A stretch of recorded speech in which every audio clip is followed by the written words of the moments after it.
What is up, my babies? Welcome to the Demigodest YouTube channel. If you're new, please make sure you subscribe so you never miss a video from me. Hold on. Alrighty. Alrighty.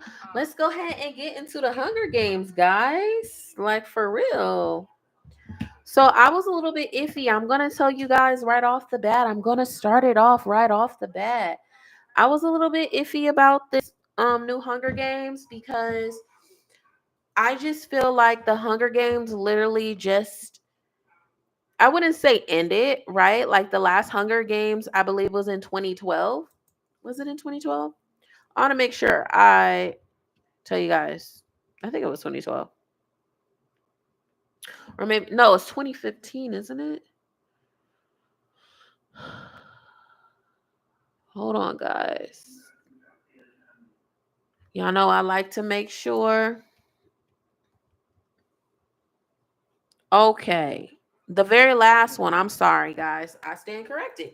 The very last one, which was Mockingjay Part 2, was in 2015. That's not that long ago. And I thought they were going to be remaking the original Hunger Games. So I was a little bit jaded. I didn't watch the preview, so I didn't know. So I stand corrected on it. It is interesting, though. I will say you guys do need to watch. Well, I could safely say if you didn't watch the previous Hunger Games, you would know what's going on. Or you could like watch like a YouTube clip or whatever, like a summary, a synopsis on, you know, the previous 5 films. Okay. Wait, is it 5 or 4? 4 films. This is the 5th one. Okay. It's really interesting. So how about this? I'm gonna share my screen. And I stand corrected. It's a really good movie. So I'm just going to tell you guys now. Go watch it. It's a really good movie. I like it. Okay. All right. Let me go ahead and show this because you know I like to share with you guys this. Okay. I should be seeing that. All right. Now let's go ahead and watch the. Oops. We're going to turn the sound off because they're not about to. They ain't about to copyright me. Okay, there we go. This is pretty much just clips of, the film. So this is the arena where they're supposed to do their Hunger Game on. That's clips on Snow's son, which if you guys seen the previous one, the previous movies, Snow was like the head game maker and things like that. Um, but when the downfall of what's her name, Cadmus, whatever her name is, the downfall of her, and the rebellion and stuff, she ended up killing him, and it made the family poor and kind of disgraced them. So as a result, he goes to university, which they're poor. So he's actually, well, I wouldn't say it's actually him, but there actually is children of Snows in the previous films. But he grows up. What I like about this is his son. He toys in between being a good person and like being how his father was, because Snow was evil. Anybody that knows Snow was evil. He was creating them games. He enjoyed how them people were getting killed, and he also killed people as well. He ends up getting a taste of that, and you start to see how, what I like about it is they introduce the like the psyche in it, like the psychological aspect of it. Like, yes, he is good. Like, he's battling between being good and bad. He's battling between feeling sorry for the lower classes, and also at the same time he doesn't feel for them. He falls in love with the girl that's in a lower class that actually ends up being, put up for tribute. What, poo poo? Put up for tribute. I'm not gonna tell y'all the whole thing. Just watch it. It is 2.5, a little bit over 2.5 hours, but it is worth it. It is um It definitely have its action. It definitely serves its purpose. It definitely is a film. It stands on its own outside of Jennifer Lewis, okay, or Lawrence or whatever. Um, but let me go ahead. So that's Snow Sun. So I like that. This is like introducing the new generation, the younger generation, which I think on. See, this is when he's still good, but I can't tell y'all what happens. He falls in love with her, but he fucks it up and he ends up being evil.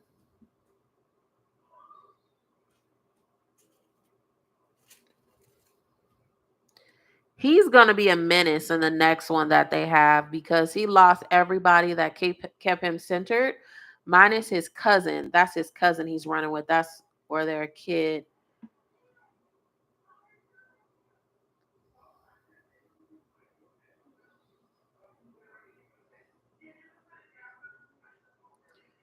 She's one of the game makers.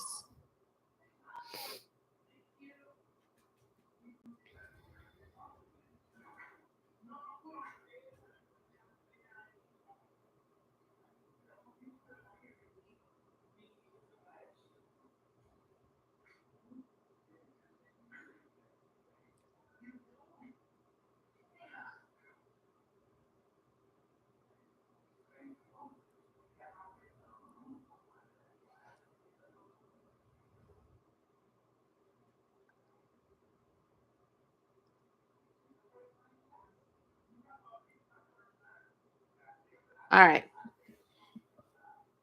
Let's move on. Okay.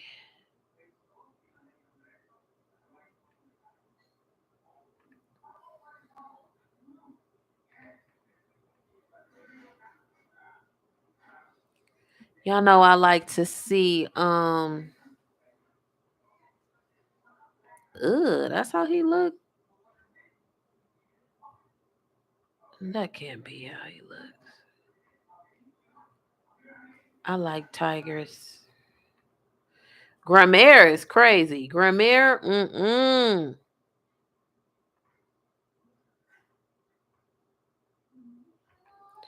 Who's the Snow person? Oh, Cornelius Snow. I just want to see what he looks like.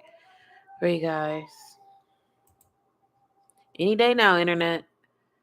Okay. Hold on. Down in the cage. It was so brilliant. You really want to take care of me in that arena? Start by thinking I can actually win. Rachel, I want to talk about the snakes. Yeah. Were they all real? And how did you prepare for those moments? 2 of them were real. The ones that Dr. Gall is crafting in her lab are very much not real for all the kids at home. I have no idea how we would even come across that many snakes. But I did use a real garter snake in the reaping scene and a real milk snake in the lake scene. They're very docile creatures. Francis Lawrence, our director, kept trying to find something that was going to scare me. He just really wanted to challenge me in that way, and he couldn't. I love animals. I love animals. All of the animals. Bring them to me. If you can trust anyone in this world, you can trust me. Tom, I chatted with Francis actually, and he told me one of his favorite days on set was the scene near the end of Snow in the Forest, and he was beginning to turn. Was that a favorite day of yours as well? It was. I think it was maybe the favorite day. Not at the time. At the time, it was pretty rough. I'm pretty hard on myself, and I was in the thick of it, and there's like mud on my face, and I'm like crying, and there's like, he looks so different outside of his role. And they were like, cut, and I stood up, and I thought it was terrible. And then I see Francis like running through the forest towards me, like ripping his headphones off and taking off his hat and going, we got it. And I didn't believe him, and so I got down on my knees, ready to go again, like in the mud, and he was like, no, really, we got it. It's nice as an actor, impress a director that you respect, One of my favorite days was watching Josh and you with your scene with Viola in the classroom. That was fun. Because watching her over and over do Snow fell down in the cage. She fell down in the cage. It was so brilliant. She's so freaking cool. We're such nerds. Yeah, obsessed with Viola. How tantalizing to see all your Viola did her shining thing, young man. faces All of on these this people, auspicious day. all of them What was your deserve favorite day awards. on set? I think it was the last day of filming, and it was somebody's birthday. And I nobody like told me Tiger. what they were going to do for the birthday. We got to the end of the Such scene, a but knowing sweet how it feminine- cut, so it was just like, figure. Right, just vibing. posing, Yeah. right. And then a literal donkey just walks into the middle, and then everybody starts singing happy birthday, and I had no idea what was going on. You were not in on the bit. I was not in on the bit at all. And I was like, am I still acting? Is this like improv? Like, I don't know. I wouldn't sing a note for you if I was her, unless I could trust you.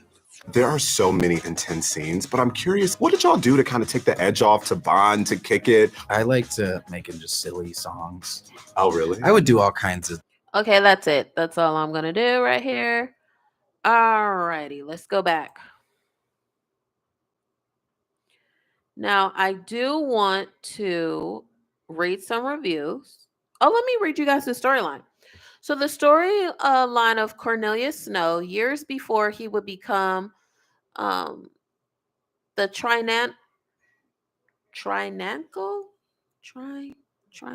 basically like tyranny, right?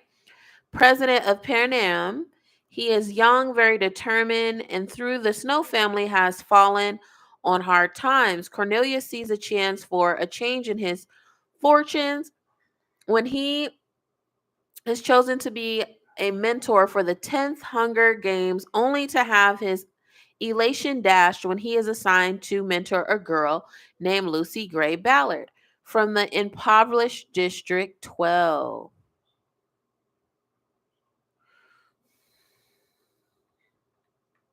All right, let's look at some of these reviews. It's 462 reviews. Someone says, I want more Hunger Games now. They give it a 7 out of 10. Now, I ain't going to read all of this now. This is my first time being introduced to the world of Hunger Games, and I will say that I was pleasantly entertained. I don't know what to expect from here on out, but I hope to be as entertained, if not by the original movies of the series. The story was engaging and separated into 3 parts and made it enjoyable. Everything from the introduction of the games to invasions to the conclusions were well executed. Despite the film being violent prone, it still comes across as tense and deadly without showing anything too gruesome to maintain its PG rating. The acting was strong. The actors were well suited for the roles. And only based on trailers, I found the young Snow builds well for the original films, but unknown for certain. I love the chemistry between Rachel Zegler and Tom Bliff. The music was terrific. Okay, I'm not going to go on about that. So somebody gave it an 8 out of 10. They said they were pleasantly surprised. I will start by saying I don't think it's an 8, maybe a 7.5, 7.7, so I rounded up. However, I went in with low expectations, expecting a big budget movie with a poor storyline, but otherwise reasonably watchable. Well, I was pleasantly surprised to find myself hooked, and I dare to say it was one of the better Hunger Game movies. Now, I ain't gonna compare it to the previous Hunger Games. I think you fibbing a little bit. I think all of them hold their own weight. All of them are really good. But you cannot compare this movie to the other ones. Okay? Let's see. You got a 9 out of 10. Incredibly faithful to the book. 9 out of 10. We met at midnight in the hanging tree. Oh, that's spoiler alert. That's one of the things that Snow and his little songbird do. Number 9, there's a 9 out of 10 mystery. 5 out of 10, a sure misfire.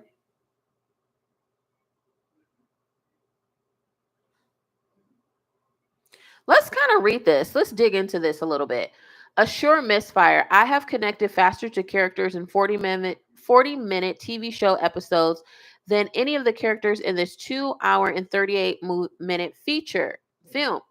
None of the characters are likable. None of the characters have clear motivations except Snow's friend, who constantly tells us that something is rotten in the state of Panem.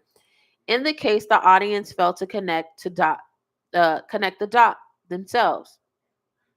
When the movie reached its conclusion, I had no idea what journey it was supposed to convey. If not for the prominent soundtrack, a disappointing score by the otherwise great James Newton Howard, I think he struggled finding an emotional core in the screenplay. I wouldn't have known that the movie had reached the end and our main characters, journey towards evil was complete. First of all, There's a lot here. Okay. I think maybe, and I mean this in a nice way, I think this person has comprehension problems because I felt like everyone's story.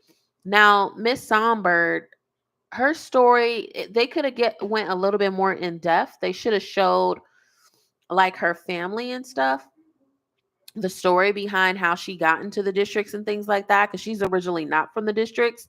They could a little bit more harder in that. They could have, yes, in District 12, they could have talked about, the Rebel Alliance and things like that. They could have showed some of that. They could have added that into the film.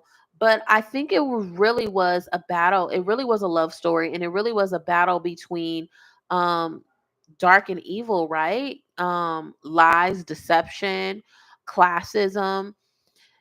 It was a lot going on there. So I'm really confused on why this person will feel this way. But I still respect their opinion. Oops. I still respect their opinion, but I don't agree with it. Someone gave it a 5 out of 10. This certainly does not catch the fire. Someone gave it a 5 out of 10, said Ballard or crass karaoke. Someone gave it a 3 out of 10. Disappointment. Wow. I'm going to stop sharing my screen. What? Hold on. Let me see if there's anything fun for you guys to see.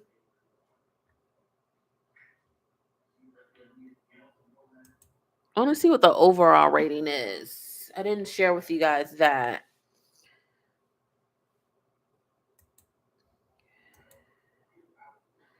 Oh, God. I can't rate it. For me to be doing movie reviews, I really need to make an account. Okay, so it got a 7.2 out of 10 review. It's not bad, but it's not good for a Hunger Game film. Okay, but that's how I feel. I literally feel like this Hunger Games, like you cannot go into this Hunger Games thinking like it's going to be like the past. You can't be jaded like me as well, you know. But honestly, I could have swore I saw a clip of her coming back. I'm speaking about Jennifer.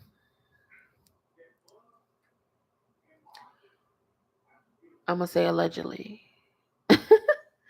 But no, make sure you guys watch the other films if you haven't, because there are some things that are going to portray. And I could see the next film they're going to try to find Agnes, and Mr. Snow Jr. is going to try to kill her.